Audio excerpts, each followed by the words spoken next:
Is your health not quite where you want it to be? You're not feeling as good as you want to feel, or your doctor's told you you have to make some changes, but you're feeling overwhelmed and you're not sure where to start. Well, I've brought in some help today.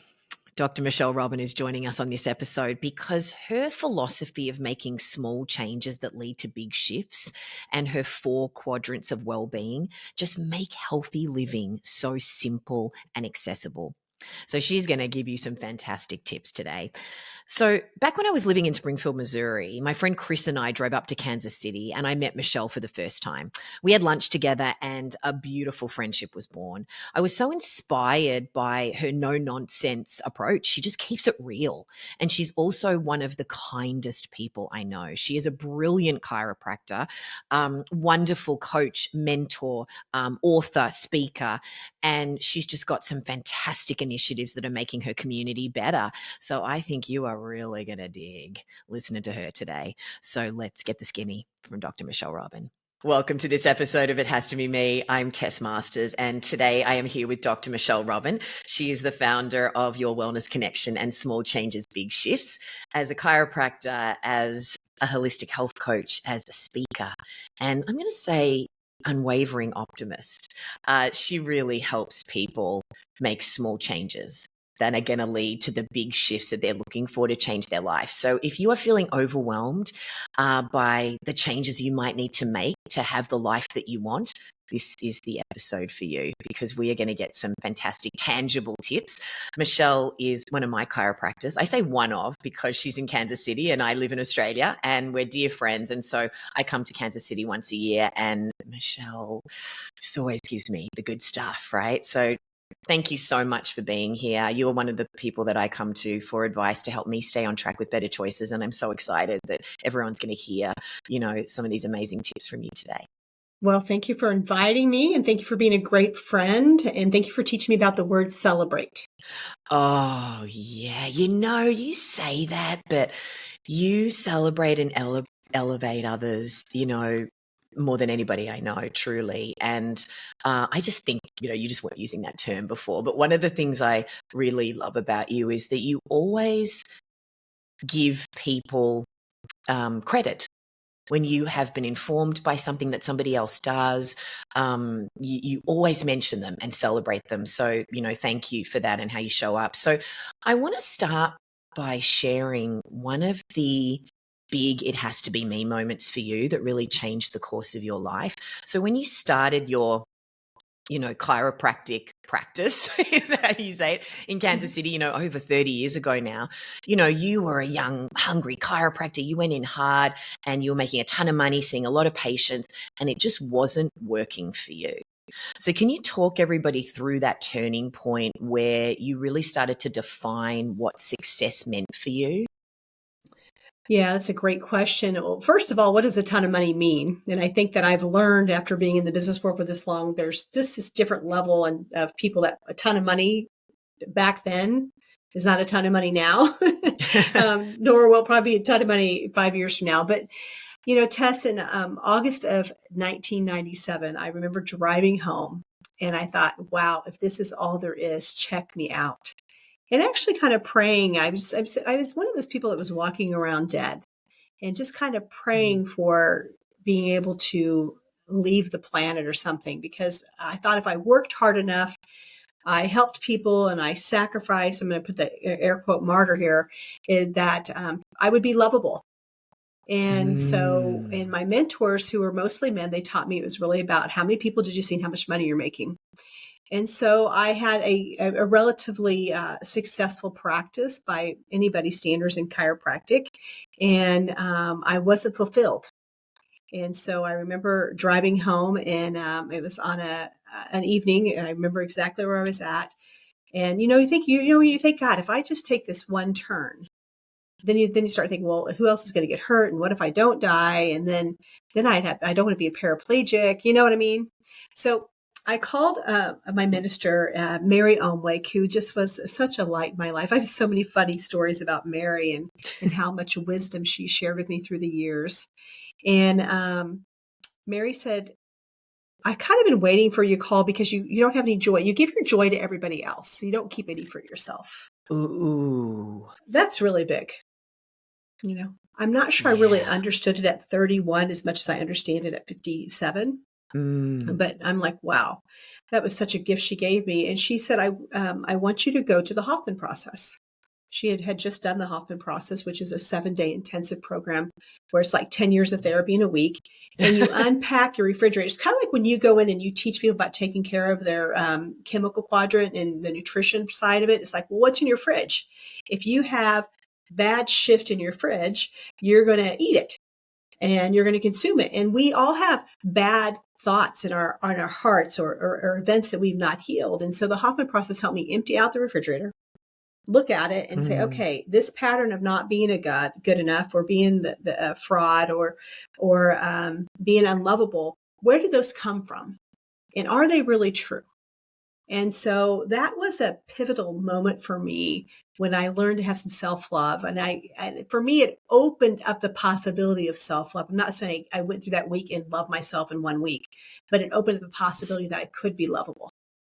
And that is a big part, is you to think that you could possibly be lovable. So there's no way anybody would ever love and care about me. So um, that is a moment that I'm forever grateful for.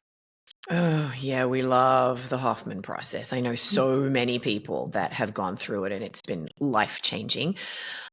You said that it started and opened up that process. When you returned from Hoffman, how did you continue that process? So can you share with us some of the tools that you used to keep yourself open and keep cultivating a practice of self-love?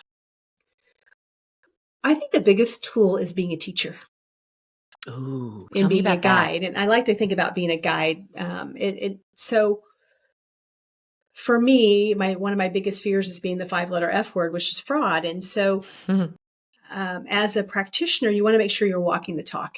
And Mm, so here you are, teach people to take care of their posture and teach people to make sure they're taking time to get the care they need to get and teach people to say, be grateful and to reconnect to their spirit. And so one of the tools was just being able to be authentic with my clients. I remember mm, a story. There was a woman that came in kind of right before I left for Hoffman. She actually reminded me of my mother, kind of a little bit narcissistic and kind of all about her. Um, and it just really made me uneasy and I was kind of angry with it. And I realized when I got to Hoffman what it was about. And my mother's super kind and she's got lots of positive things, but that's the wound I was carrying at that time. And so when you say, how did I carry it through? I believe it was carried through by having other people. And then I found the next teacher, right? Mary Omwick was a teacher. And then somebody called Sonia Choquette came into my life oh, literally a she's few great. years later.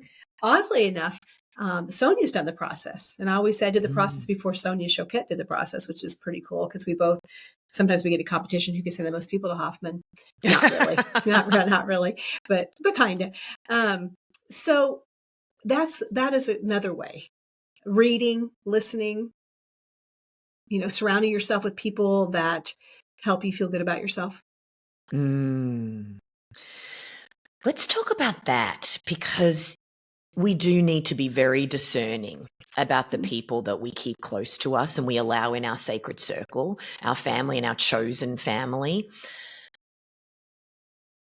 What is your yardstick for who a quality person is that you keep close to you? Gosh, I've never thought about having a yardstick for it, and I'm not sure I could put into words. But what I can tell you, it's a feeling. Ooh, what's the It's a feeling feel. It's a then? feeling. It's a knowing. It's an intuitive hit that I'm safe with this person.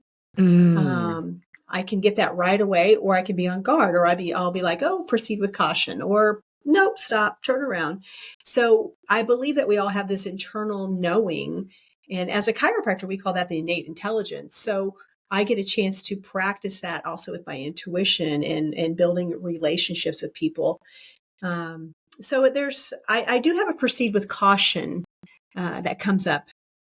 And some people pass the caution, not everybody. mm, So I think that's one way. If you want me to put words into it, I think it's people that look me in the eye. I think mm, it's people that do what they say they're going to do. mm. It's people that are open hearted and they also are kind. Um, I would say those are the big qualities I look for. Yeah, and people that elevate and celebrate others, people that ask questions. For me, it's another one is people that make your dreams their dreams, in the sense Mhm. of they help you. Mhm. What can I do? How can I support you? Which you do in spectacular fashion. So you tick all the boxes for me, just want to tell you. um, I want to talk about this connection idea because you are one of the greatest impresarios that I know, where, if you ask me a question about myself and I, tell you what's going on in my life, you immediately start connecting the dots and going, oh, wow. Oh, gosh, I'd love to introduce you to so and so, So, where does that come from? What was the seed of that for you, where Mm. you realized that staying intimately connected to others and celebrating their story and asking for help when you needed it from your network or your sacred circle was really one of the big keys to being fulfilled and creating a life that is rewarding and authentic? It's a really great question. And when you ponder it, I think it's just part of who I am. I can't help it. Sometimes I carry paper with me everywhere I go to meetings, and because I don't want to be typing on a phone. And sometimes I'll go, don't take any paper. You're not coming out with any assignments. When your list is already so long, it's like, you know what? Don't go in with any assignments. And I can't help myself because I'll think about somebody. I'm like, oh my gosh, well, you should know this person because they could probably help you get to where you're going. And through the years, I always say I make my living $60 at a time. So you got to know a lot of people to make a living that way, right? And so I become a people collector and a people connector. And so years Mm. ago, when I started practicing in '92, my business name was Robin Chiropractic and Acupuncture Center because I have an acupuncture uh, credential as well. And I remember I was standing in 1997, 8-ish. I don't know the exact year, but I know it was one of those 2 years. And I was talking to Susan Geiger at the time, one of my massage therapists. And we're saying, okay, what do we really want to be called? Because we have massage therapy now and we have yoga. And we said, well, you know what? Your wellness connection. Mm. So how do you get reconnected back to your wellness connection, your wellness, your well-being? And so that was when I remember that word really coming into my life. And so then it was Robin Chiropractic Acupuncture Center, your wellness connection. And then when we moved to our current facility 22 years ago, we dropped the Robin Chiropractic and Acupuncture Center and just became your wellness connection, a wellness partnership. Because in order for people to really change their lives, they've got to put on the captain seat and they have Mm. to be the circle of it. And people like you and I, we are just part of their wheels of support. And so we can't do it for them as much as we want to. And I don't know about you, I've kind of gotten to the point where I've grown up enough that I know it's not mine to do. And Mm. so that's part of it. When I was younger, if I dig really deeper and I think about it, my mom was always picking up people at the laundromat or at the restaurant or people that needed a place to stay or whatever. I have no idea where that came from for her, but she was very open hearted and probably sacrificed a lot of her family for other people. And probably still wanting to be loved. When we look at it, at the end of the day, we all want to be loved. Have on our forehead. Oh, MMFI, isn't that make the me feel truth? important. So how could you love me enough? And so my love language is service, and probably the way I do it the best is through connection. Yes, I have seen you do that and felt it and been on the receiving end of that Mm-hmm. many times. So thank you. I want to go back to something you were saying before about knowing what's mine to hold and what Mm-hmm. isn't, and knowing that you can't do the work for your clients, but you can be the conduit, you can hold the space, you can give the advice, you can treat, you can care. Give us some tools that you use for how you maintain those healthy boundaries and you remind yourself and check in about what is yours to hold and what isn't. One thing it's going to go back to that Hoffman in '97 experience is I remember before that, the prior 5.5 years of practice before that, something would happen. I get fired every day. You don't see the volume of people I see and don't get fired. You say something and somebody gets ticked off at you, or you didn't do what your last chiropractor did, or the drill. Yeah. And so I get fired every day. And it used to be, it would just melt me for weeks. I'd still be thinking about it. And so what the process taught me is everybody has their own journey and their own responsibility to the journey. And so I was able to let that go a little bit sooner. For me, I think about a spiritual connection. Some people are really tied into the church, and I was not raised in a church. I went to many churches, but was not indoctrinated in any church. So I'm one of those people that go to any church and feel the spirit. And so for me, church is not Sunday to Sunday. It's not Sunday, Wednesday, Sunday. It's not day to day. It's moment by moment. And so I believe one of the tools has been trying to get back to the moment. And okay, will this matter? I've lost thousands of dollars and bad ideas. I have had, like I said, I've gotten fired every day. I've had patients, very few, thank God, because that totally wrecks me when that happens. I've had somebody really personally attack me, really in the last 9 months. Never had anything like that happen in my career, where it takes me to my knees. And so the boundaries for me are remembering it's a moment in time. Time is really, really short. And I'm going to die one day. And I can waste all my moments that I have, in that space. Or I could say, okay, Michelle, own what's yours. What could you have done better? Because I do make mistakes. And then not take on what's not mine. So having boundaries is looking at it and going, okay, I'm going to try this on. Did I do that? No. Okay. Or I did. Okay. Apologize. And have the courage to say to somebody, if you want to talk that through, I'm willing to sit in the fire with you to hear your side of the story and not necessarily argue with you. If I want to own what's mine to own. And so I think that's one way with my boundaries too, is not being as scared to stand in the fire, because I'm not a confrontational person at all. You know that about me. So, but I can sit in the fire with somebody. Here's a funny story. I had a patient recently, hadn't seen him in a long time. He came in and I happened to know his medical doctor, and he wanted me to talk to his medical doctor. So his medical doctor called while he was actually getting a treatment in my office. So I stepped out of the room to take the call. And the next day he was so mad about it, because he's like, that was my doctor. I should have been on that call. Thought that, kind of, how that is. And I said, you know what? I just sat with him, and I had a new doctor in the room with me, and she was like, wow, how did you do? I just sat with him. I heard him. I apologized. Said, is there anything else I could do to make it right? Yeah, this personal responsibility piece of it is so important. In healthy relationships, you take responsibility for your part of things. The other person hopefully takes responsibility for their stuff, and you take joint responsibility for what happens when your stuff and their stuff collide. And to me, that is the mark of a really healthy, fluid relationship, where that stuff keeps changing. I want to ask you about another piece of boundaries where you've talked about getting fired every day. I've also been at events and been part of your community where you have absolutely unwavering loyal clients and loyal people in your community, and you really foster that sense of community and love.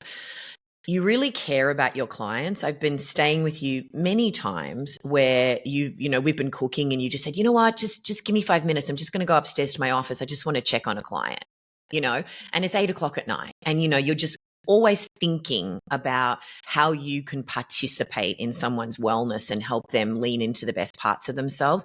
How do you maintain healthy boundaries there with the balance of self-care and care for others? Well, I'm getting this little message here. I've got to say something about the last boundaries first before we go into that conversation. Okay. I want to say, because you made me think of some crystalisms. Crystalism, my partner has lots of wisdom, and one of the crystalisms, and so probably one way that I've held boundaries is having a partner that has phenomenal boundaries. And one of the crystalisms is I want to own 100% of my 50%. But if we're in relationship, Oh, that's a good one. you have your 50%, I have my 50% of that, which equals 100%, but I've got 100% of my 50%. Mm, And so I hear that wisdom in the back of my head many times of reminding me that it's not all mine, because people have mm, their own journeys. Just like I really think I picked my mother for my journey so that I'd be having this conversation with you. I'm full. People say, "What would you change?" I'm like, you know what? I would change a couple things, but not in my childhood. Right? That was just what happened. That was what had to happen. So I would be living out my purpose. And I do believe this is my calling, my purpose. So I would just want to say that part of it is me taking responsibility for my 100% of the 50.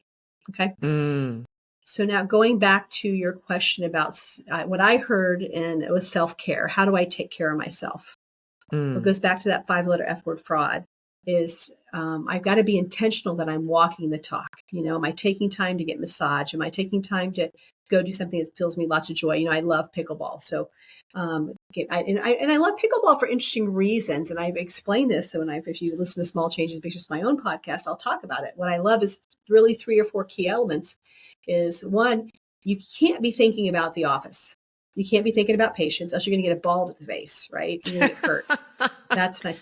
2, you're getting some exercise. You're working on your coordination, and you're also building connections. I've got this whole now pickleball group. Like I love to also play cards, which you love to play cards too. And I've got some card friends now. And so it's cultivating some of my own joys that brings me joy. And so mm. I think that's part of self-care, is knowing what brings you joy.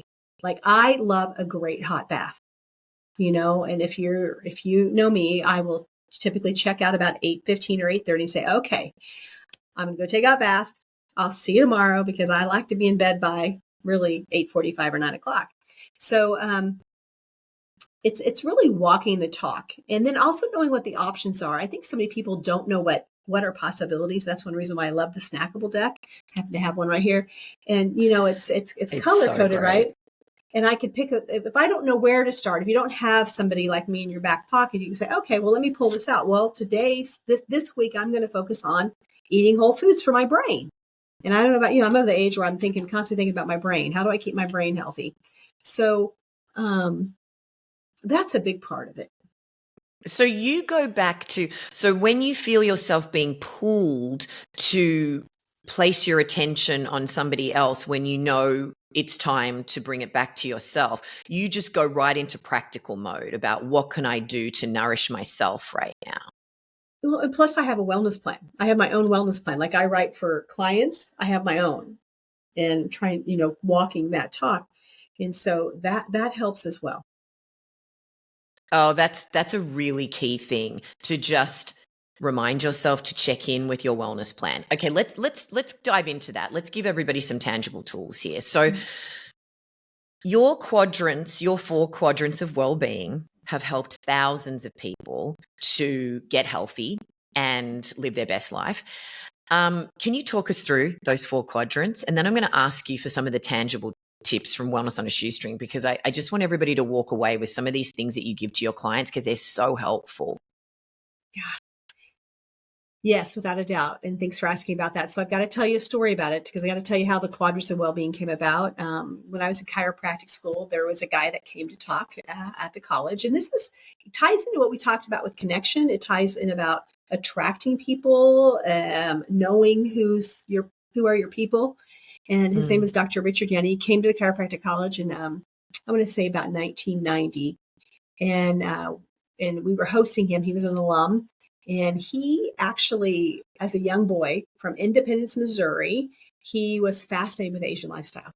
So he ended up speaking Mandarin, writing the calligraphy. He owned judo studios. So he became President Truman's interpreter. And he went with President Truman over to Asia, and he Wow. got hurt. And he went to the hospital, and they did acupuncture on his shoulder. And he thought that was the coolest thing. So he came back to Kansas City, and the closest thing to acupuncture at that time was chiropractic. And in Mm. Kansas City, we have there's less than, I don't know the exact number. It used to be 17. So there's less than 25 chiropractic schools in the world, in the world, I believe, for sure in the United States. Do you actually have a chiropractic school in Australia? I believe we do. Yeah.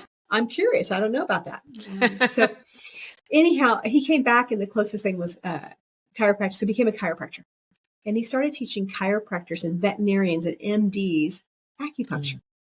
So he came to speak. I started stalking him, politely stalked his assistant, Pat, and they let me come to work for them.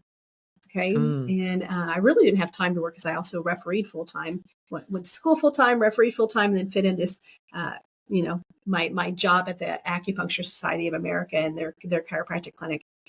But Dr. Yini held up one day in class test, he held up a manila envelope and it said mechanical, chemical, energetic, psycho-spiritual. Oddly enough, they still have that manila envelope because Pat, his assistant, Dr. Yini's deceased now, but has kept all that stuff.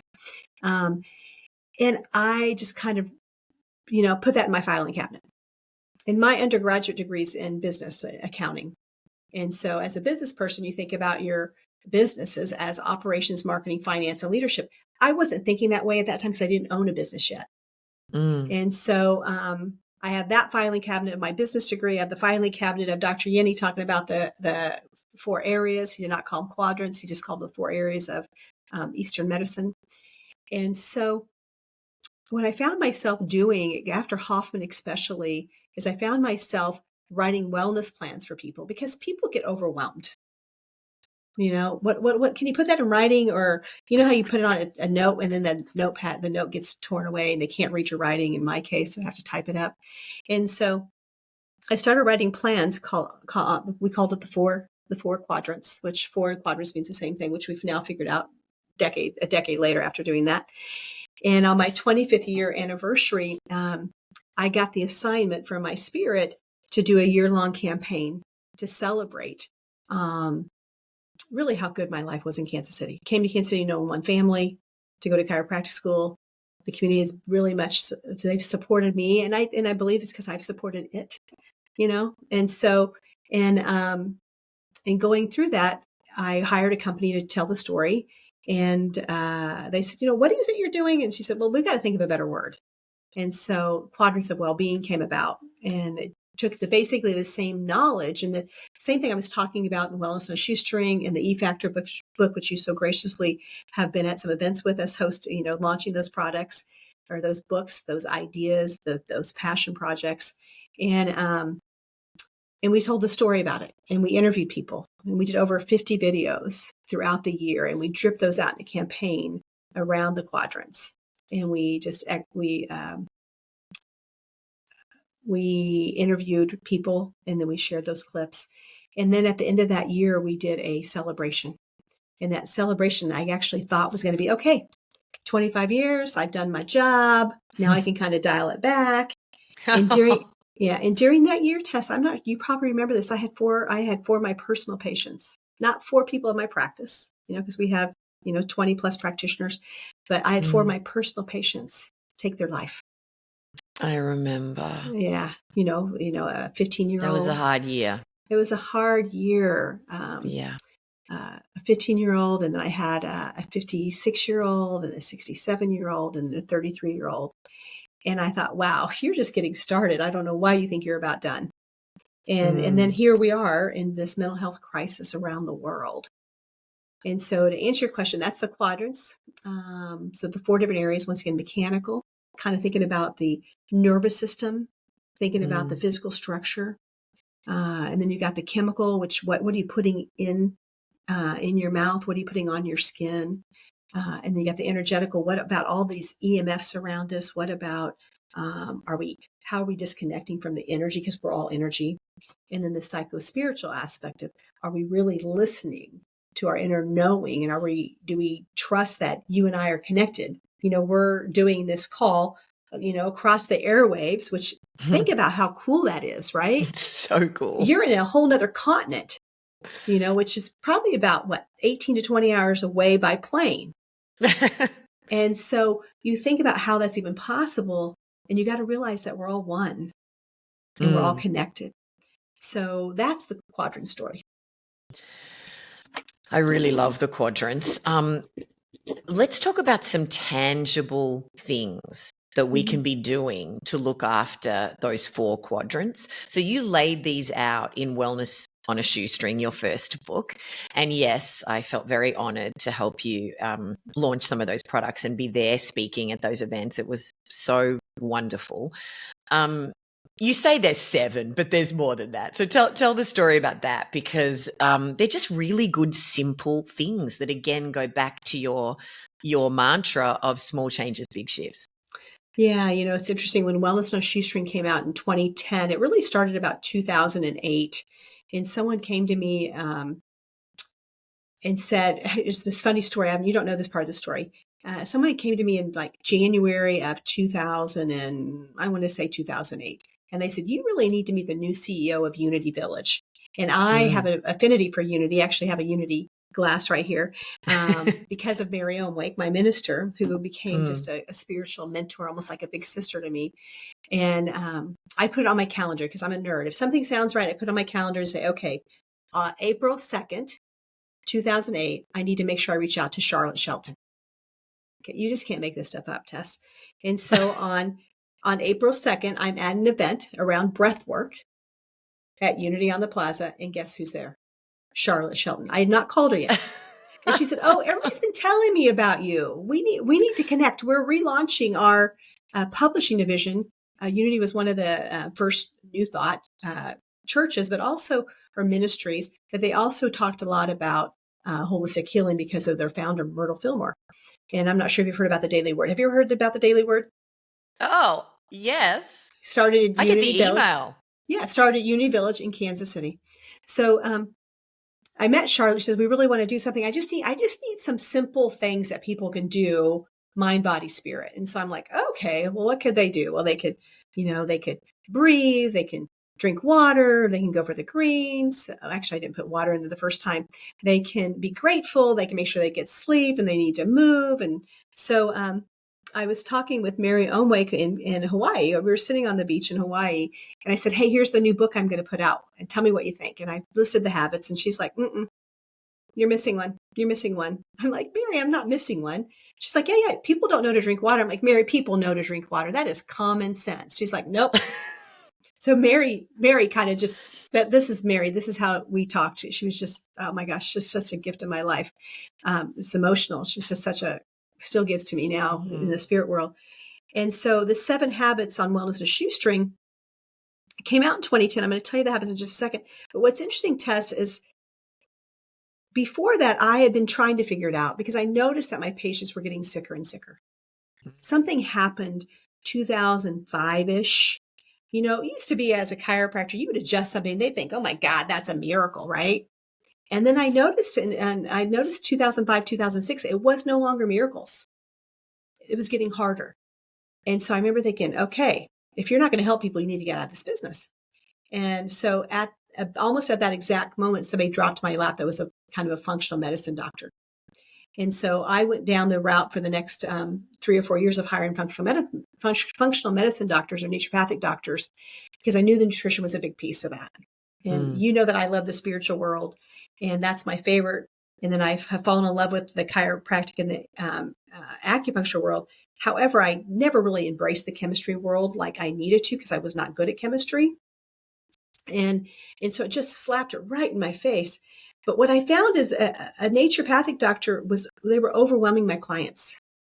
And they would spend $2,000 or $3,000 on labs, and they'd have $500 worth a month of supplements, and they still weren't changing their life. And then they'd look at the supplements and they'd say, that damn Dr. Robin, right? Because I was the one recommending them. Right.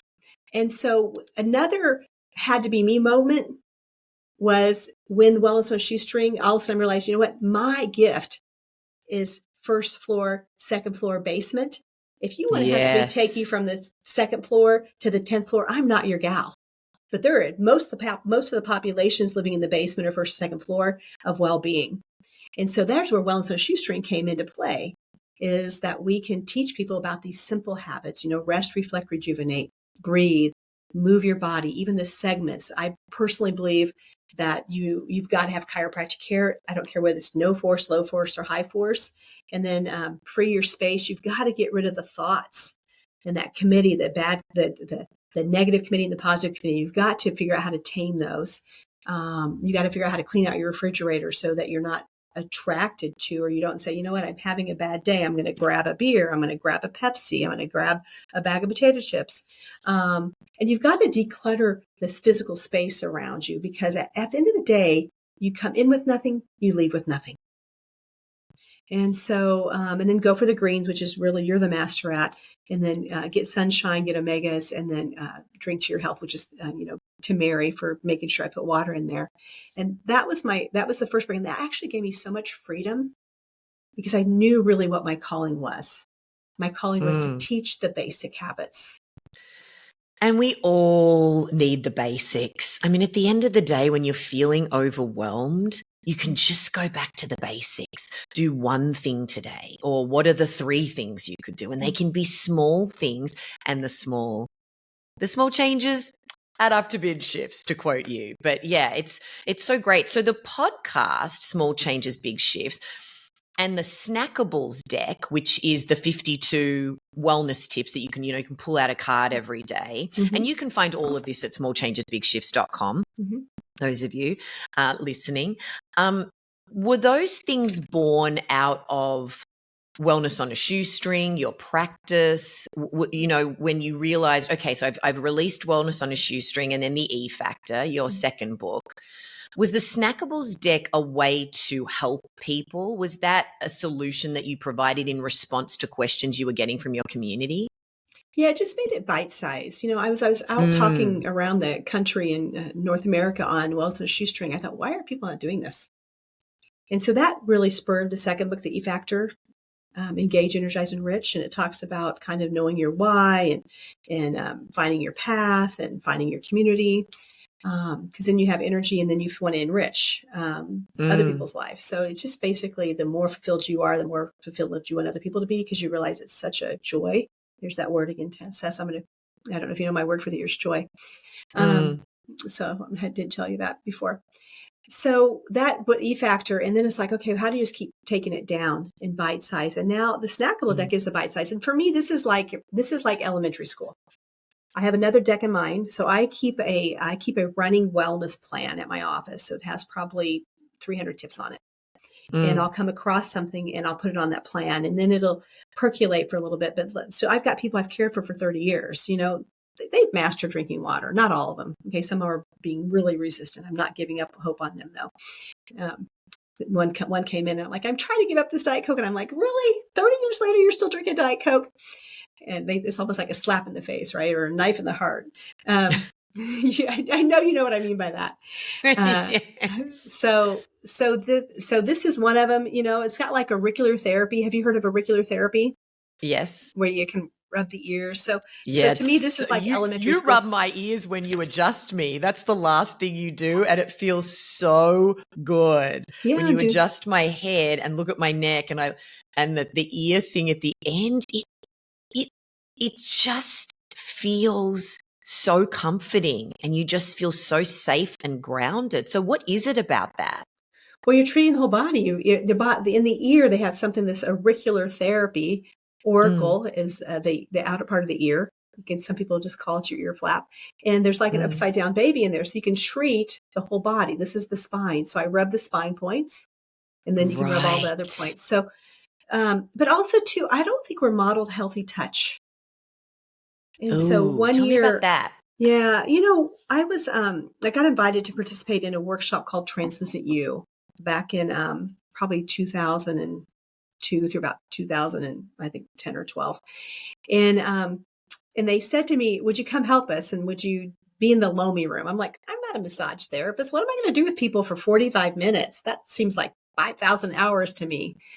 And so I said yes. My spirit said yes. And then the night before, I'm like, okay, God, really, what do you want me to do with these people? Because I can't adjust them, because I think you need to know more history to adjust people. It is serious business to know how to adjust somebody's spine. It's not as easy as it looks. And my spirit said, you know what? Just go back to when they were babies. And what did your mom do when you were a baby? They rub your feet. They rub your little hands. They kind of touch your face softly. They rub your ears. And so when I'm doing that, especially when I'm in a very present moment, I am imagining them just feeling safe and nurtured and loved. And when you pass that energy on to somebody, it's emotional for you and them. And you don't have to Yeah. tell people that. People feel it. They feel Oh, that you do connection. feel it. So that's what you're doing. And Sometimes you can, I've cried. yeah. And people can do that themselves. Your listeners right now in this moment could take their hand and just start rubbing their ears and Yeah. seeing how, some people, there's a sensuality to it, but it's Mm. really about treating the whole body from a whole perspective, just like doing reflexology or hand acupuncture. Yeah, physical touch and also floods your body with oxytocin, Yeah. which combats cortisol, brings cortisol stress levels down. It's just, look, I love other people's hands on me and people that really know what they're doing. It's fabulous. Is that your love like, language, touch? Is touch one of your love language? yeah. Well, yeah. I mean, I love physical touch. I do. I'm a huge hugger, and I'm always rubbing people on the back and touching their head and things like that. I do, and I love to be touched. I love physical touch. I would say my love language is acts of service, quality time, and words of affirmation. Those would be the three that I lead with if I had to pick them. But we all do all of it, right? Yeah. But we feel most comfortable doing certain things. But yeah, thank you for asking. Well, you brought up oxytocin. And one thing that we do, and I know you participate and you share with your community, so I want to say thank you for that, is our kindness campaign. Oh, And that let's talk about that. So Michelle has this campaign, 31 Days of Kindness, and you're going into your 5th year with it this year. Is fifth that year. right? Mm-hmm. Talk to me about how that was, how that came about, because I've participated in it every year. It is so beautiful. So you can learn about it at smallchangesbigshifts.com/kindness. And it is a campaign where you just sign up and you get an email every day with a prompt. These really lovely little reminders of what you can do to practice kindness today. Oh, it's just a beautiful, warm hug. And we can all use more kindness any minute of the day. So how did that come about? Well, you're right. We can all use it because we all need to have those feel-good hormones that motivate us, that help us connect to other people, feel like we belong, because a lot of people feel like they don't belong right now. So it's a funny story. You probably, through the years, heard me talk about it just a little bit. In 2019, this woman named Ann Kuntz, I used to treat her daughters, and they would suffer from anxiety, and she's very much into the mental health movement. She's a mental health advocate. And she came to me, she says, "Oh, you have a 21-day program for posture and for sleep and blah, blah, blah. And you need one for kindness." She basically ordered me tests. And she kind of, quite frankly, now I think about it, she kind of bullied me till I did it.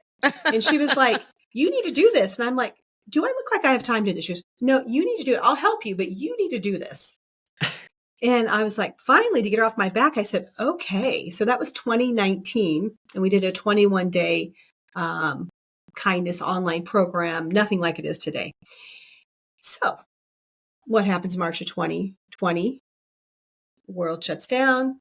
You and I both have done a lot of teaching. So people like us get called to come off the bench and say, how do we help humanity right now? People are stressed out. They're not sleeping. They're fear-based, etc.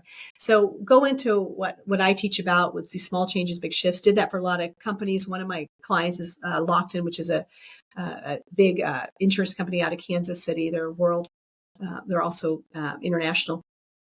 And finally, in August of 2020, they said, okay, now what do we do? What's next?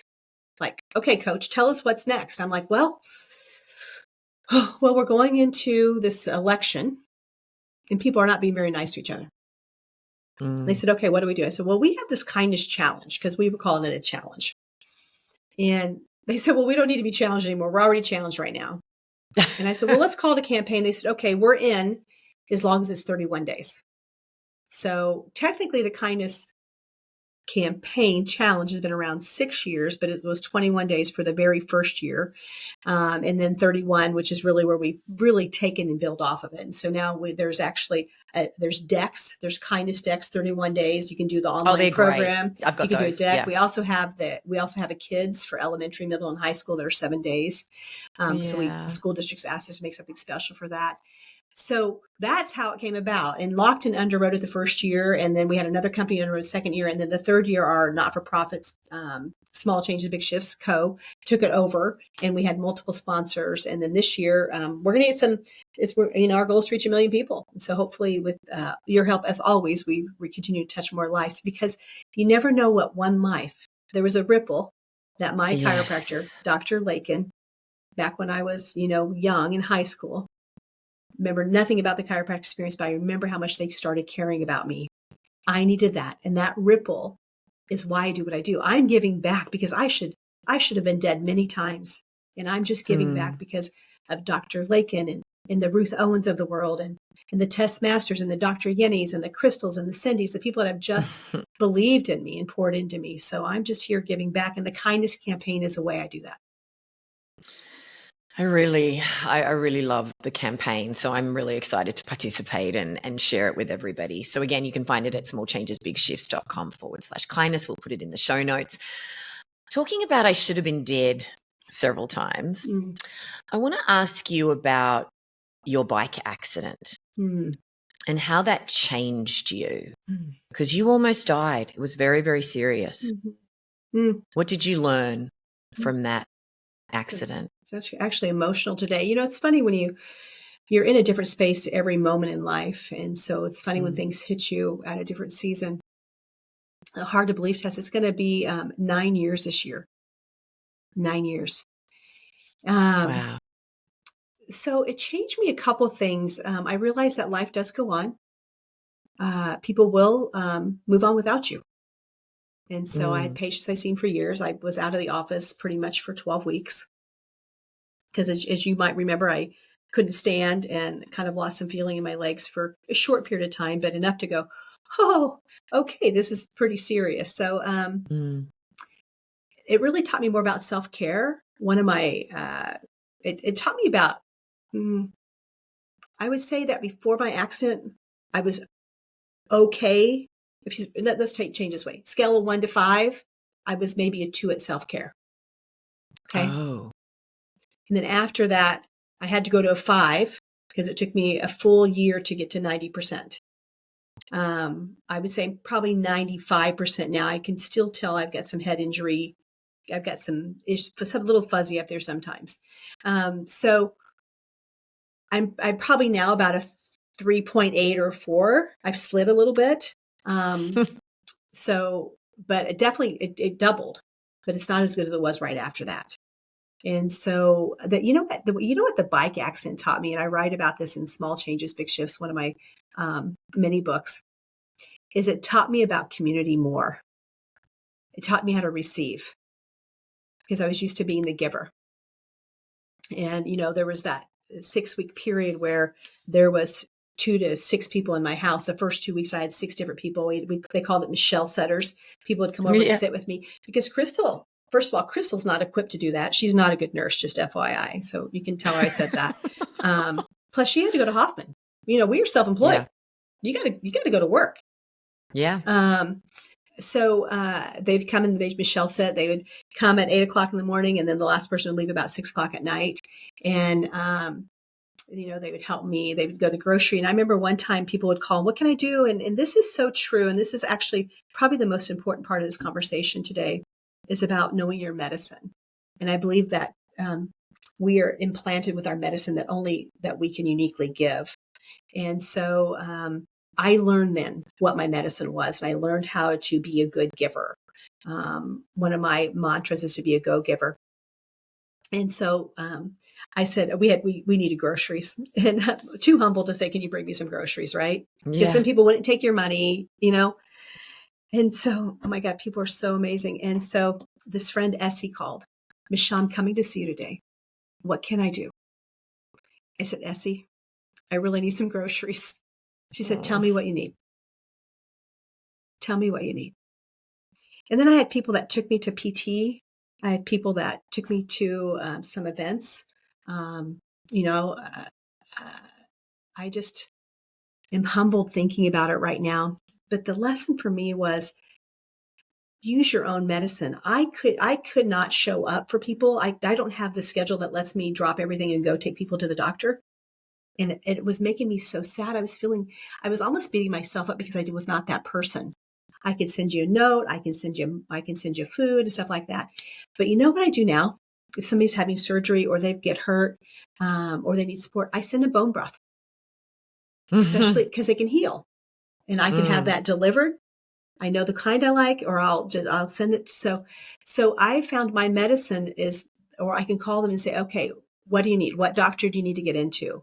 Mm. How can I help facilitate that for you? So I want your listeners to really think about what is their medicine that is unique for them so that they could figure Yeah. out how they could give back to the world. Because the best way to Mm. get out of anxiety and depression is to give, Mm.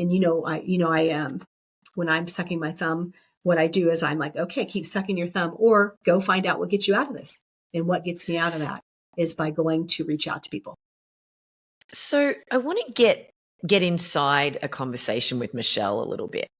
So you talked before about the two committees, the Mm-hmm. positive and the negative. Mm-hmm. You talked early in our conversation about what you learnt from Hoffman about that you are lovable.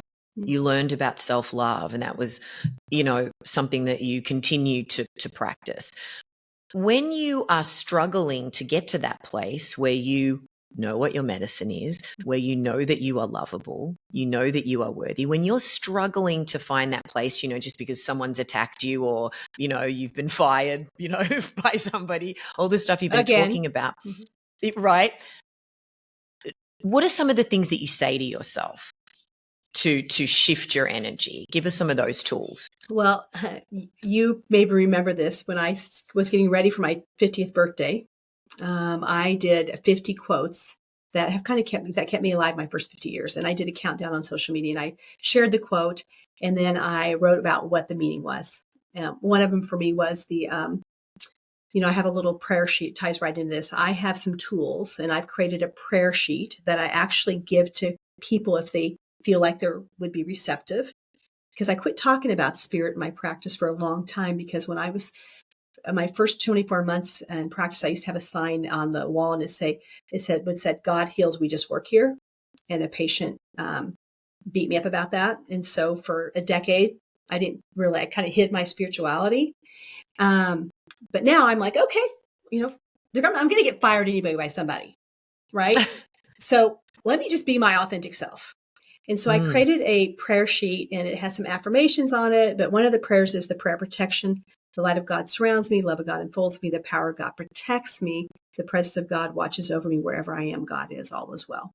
So for me, there's some days I say that 100 times, especially when I'm feeling really down, wounded, hurt, attacked, not good enough. And I have other things I do as well. But I created this quote, these 50 quotes, and somebody said to me, why don't you make those into a deck? And so the next year when I launched my 25-year campaign, I made them into a deck of cards. And I've got one here. There's a peacock, some pictures from our travels. And I love this quote. And it's a Rumi quote, which I think you'll love. So that's one thing I do. Another thing, I listen to some meditations. I listen to audiobooks. I read books. I kind of go to church about 4 days a week here. People are like, what church do you go to? I'm like, well, I go to the church of this person or this person, whoever I'm following at the time. And I almost listen to a church service almost every day of the week because that Mm. helps me be in the right mind to be of service. Because if I am not in the right space, I'm laying hands on you. I'm giving you my shift, right? And so that's something I do. But I rely on words a lot, and I rely on my spirit. She talks to me a lot, but she talks in words. And so here's one of my favorite quotes. I love this quote so much because the only way that I can be the person I'm designed to be if I in this person, because this is what God wants me to do. But the other part too is that the gap between where you are and self-love is self-care. So when people are struggling to get to self-love, you got to take the next step in the gap. Oh, I Oh, love I'm that. going to drink some water today. You know what? I'm going to go to bed at the same time every day for the next 2 weeks to let my body get some rest. Being well is so simple. We make it so stinking hard. It's just shocking how hard we make it in this world. Anyhow, here's the quote. Be a lamp, Mm. a lifeboat, a ladder. Help someone's soul heal. Walk out of your house like a shepherd. Sorry. Walk out of your house like a shepherd. And that's by Rumi. So how can you, the only way you can do that is if you have the courage to heal. Yeah. It takes courage. It takes courage to show up for yourself and believe in yourself and keep getting up and fighting for what you want. So, what would you say to our listeners? Just, people out there, we've all got a dream and we're afraid that we might not get there, that we will fail, that we don't have what it takes, that people are going to laugh at us, that our family are going to judge us, or whatever it might be. And sometimes the dream just keeps swirling around in there and we don't take action on it. So what would you say to inspire people to go after that thing they're dreaming about? I think if something just keeps tapping you on the shoulder day after day, month after month, year after year, that's probably something that you're supposed to be doing. So listen to the taps. But there's also things, and we've talked about this many times, is it's not all yours to do. Just because you get an idea doesn't mean you're supposed to do it. So that's when you might pause, and just do the next thing. And here's the deal. You said family. I remember my first stepdad said to me, "What are you doing opening your own practice? Go work for Dr. Yenny. That's safe and that's secure." And here I am 32 years later. So people are going to judge you anyway because they're judging themselves. And I don't think they really mean to. So at the end of the day, it's between you and you. And so what action can you take? Is it, I'm going to get out of credit card debt so that I can have a little bit of freedom. I'm going to stay in a smaller house so that I have the resources to go chase my dream. And if your dream is just to be the best mom or to raise a fantastic kid or have a great dog or walk dogs or whatever it is, I don't care what your dream is because none of them are insignificant. It doesn't have to be to own a wellness center or to be a speaker or an author that has 1 million followers like you, Tess. So people need to quit comparing themselves and just say, can I be the best version of me today? And listen to what is yours to do. Not your neighbors, not your partners, not your brothers, sisters. What is yours to do? And so I think people got to get real with themselves. I love that. How do you get real with yourself? Oh, sister, I talk to her. I'm in a conversation with myself all day long. And it's, somebody called me today and they said, "Hey, would you MC this event for us tonight?" I'm like, or host. "Would you host for us tonight?" I'm like, I'll call you at 3. And I said, "What does that look like for you?" Basically, I wanted to hear, how does it help you?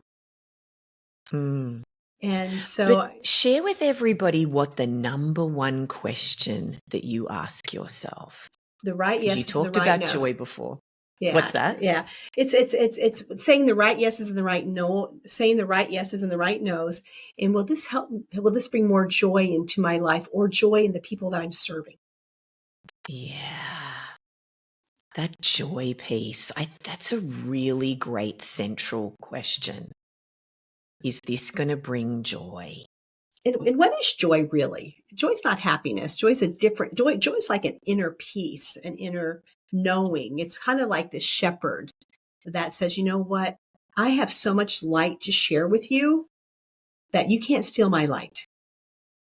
So I've got so much. I just want to be a bright light for the world so that people can actually see the reflection of their own magnificence." So that's my biggest. Is it the right yes or no? Because it brings me closer to joy.